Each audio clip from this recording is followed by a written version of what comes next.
Alright guys, Epic Beer Dude here. It's been about 3 weeks since we kegged our last batch, and I left you with, I think where I left you was I hooked up one of the kegs in the beer room and just left it at 10 psi for it to carbonate. Well anyways, I got the kegerator that day, or the next day, and I put it together. I couldn't get that on video just because it was just way too difficult and time constraints. I'll show you the kegerator now. And I did the same thing as basically I put the kegs in the kegerator, put it at 10 psi and let it sit for about 2 weeks. It's at 3 weeks now, so it should be well carbonated when we pour. And that's all I did. I didn't force carbonate. I didn't take it out and shake it or anything like that, roll it around when it got cold. So I just left it in there, let it sit, set it and forget it. We got the Dark Passenger in one of the kegs that we were siphoning into the keg in the last video. And if you remember, if you go back to the previous video in the beer room, the Belgian Summer Honey Wheat, that's what we've got in the other one. I didn't put the porter in there, I got the honey wheat in the other one. So we'll pour those. So quickly I'm going to show you my the keg setup, and then we'll go to a pour. Alright guys, here's the kegerator. It's an Edge Star kegerator, stainless steel door, and let's go up and look at the top. At the top here I have your drip tray. I got some coasters, a couple of mini taste glasses, 2 pints and 2 big goblets, wide mouth glasses, and some stone doggy bones in case my dogs get hungry while I'm pouring a beer. Got this from the Stone Brewery right down the road here in San Diego. Okay, let's open her up. Alright, here we are. Got 2 corny kegs in there, hooked up. Here's our air manifold there. There's our air manifold. Our CO2 tank is inside there in the back. It's back there, and you see the the dual gauge regulator back there, set at 10 psi. Then as I pan down here, I don't know if you call it pan or whatever.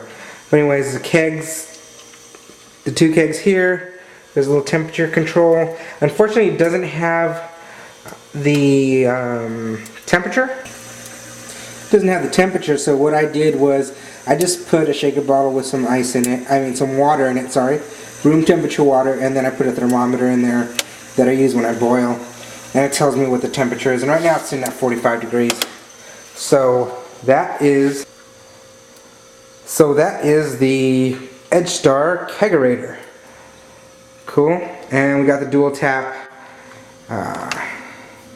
mount there. So we're all set, and we'll go on to the pour.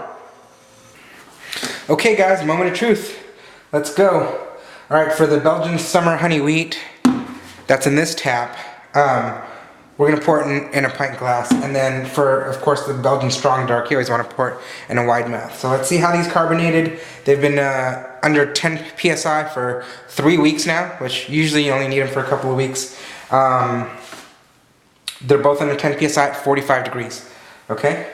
And let's pour.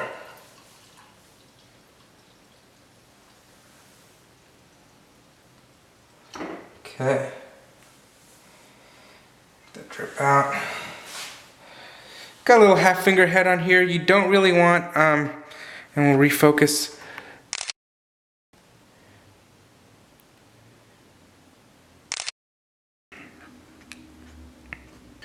Okay, so we let the head sit a little bit.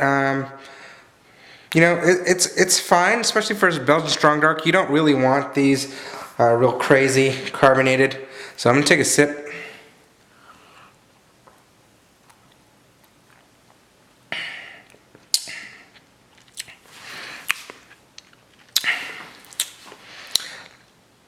You know, I totally forgot to smell it before I sipped it, so I'm going to smell it and then take another sip. What I do get totally amateur video. What I do get is I used the Westmall WLP 530 from White Lab, so I do get a lot of the Belgian kind of dark fruitiness, and I put a ton of candy sugar, about 1.5 pounds, so I'm getting real caramel kind of nose to it with a dark fruity finish. It's real alcoholic still. It hasn't simmered down enough. It was only in secondary for 4 weeks, so these kind of get better as they age. But it's got just that dark fruity alcohol and caramel nose to it. And then let me take another sip because that was fantastic on the first sip.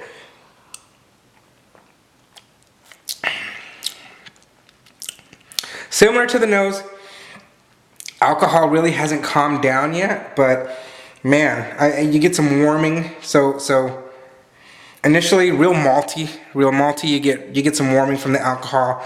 I'd like to revisit this in about 4 weeks, so about another month, while the alcohol simmers down and the flavors come up.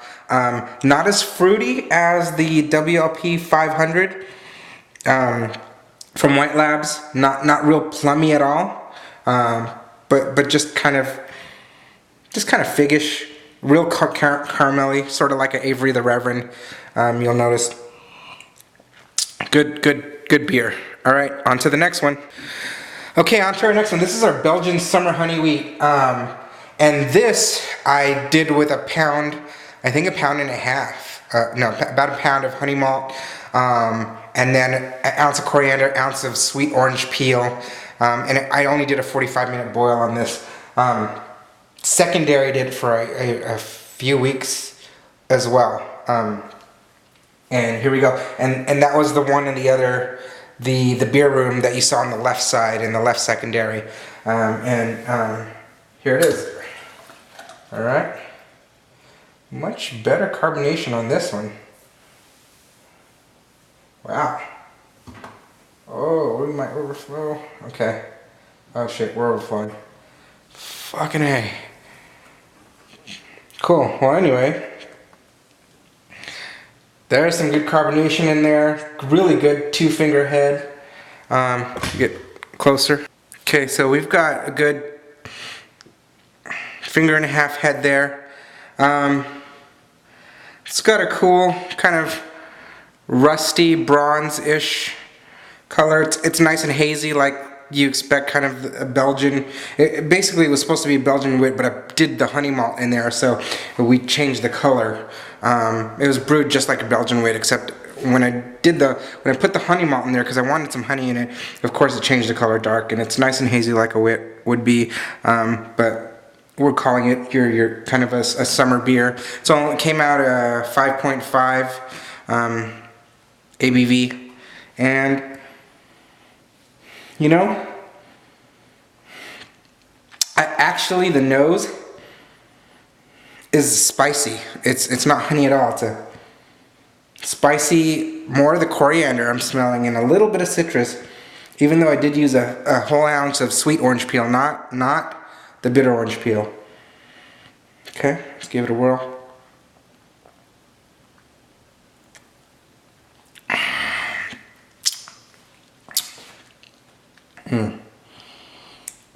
Now, that body is citrus. That sweet orange peel really came through. I only did a 5-minute boil on those, and the coriander as well.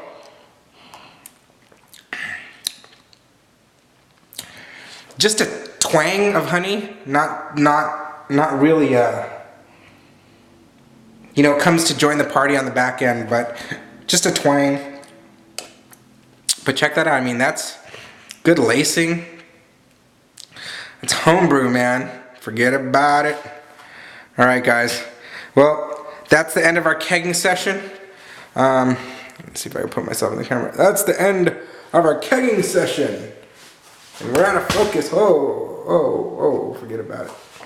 Okay, that's the end of our kegging session, guys. So, I enjoy sharing this with you guys. Cheers, and happy home brewing.